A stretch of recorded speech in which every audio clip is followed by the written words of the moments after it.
these are our drying beans that have now been drying since the middle of October, and we're going to look today at how we can take them from in their pods to get them into a place where they're nice and dry and ready to be stored in jars to go into our soups and stews. So we had hung some, and these have dried nicely, so we're going to pod them in a moment.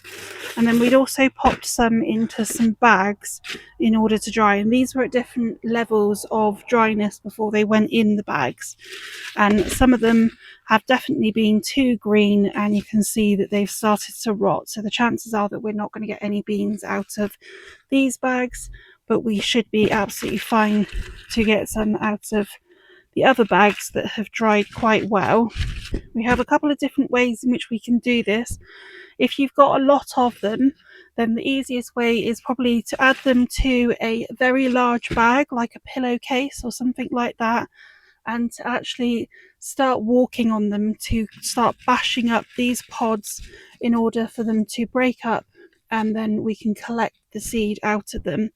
You want to make sure that they are dry enough and you're not going to squish them before you do this, but if they are like papery, then they should be ready. They should be easily coming apart, and then you should be fine to walk on them. I'm actually going to be doing it by hand because my legs don't work very well, and that's not an option that I have.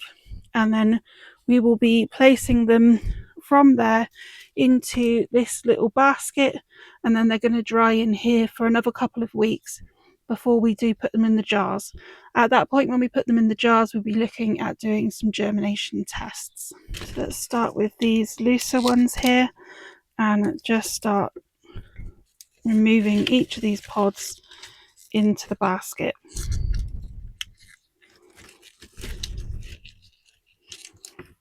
So we've already come across our first one that isn't looking very healthy, and you can see the white of the bean has a much darker area, so the chances are that this one hasn't actually dried very well.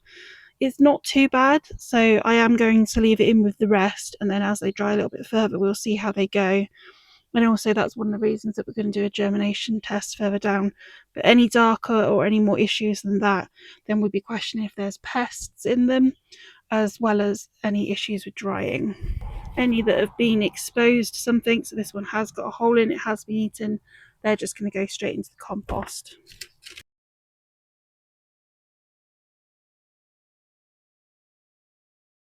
So these are the yin yang beans that we've managed to get out of here, and there is probably a fourth of what I actually had on the plants here. The beans really struggled with the wet weather this year, and also I had that really early frost that hasn't helped. So I'm going to be picking out any that aren't looking very healthy, that have got any very dark areas amongst these ones here. And then I've also got a selection of beans that I haven't actually added to here because they're really dark and not looking very good at all. So these are just going to go in the compost with the others. They should be absolutely fine. And then the remaining beans that we're going to leave to dry here can go in a warm spot or on a windowsill, something like that, and they should be absolutely fine to continue drying for another couple of weeks.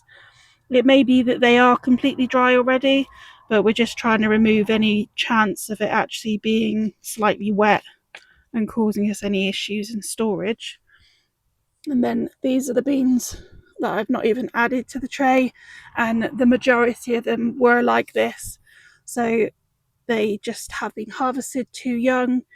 They also had that little bit of frost damage, and they haven't dried very well within their pods. So it is really important that they are mature enough and already starting to dry somewhat to actually get them to this stage. Taking them as younger, greener pods very rarely works in my experience.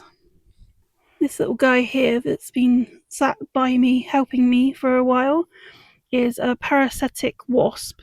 So if you see any like this, then they are definitely the good guys. He's been sat right next to me for at least sort of half an hour, and I'll put a picture up of what their eggs look like as well, because they are fantastic in the garden and a definite friend to us.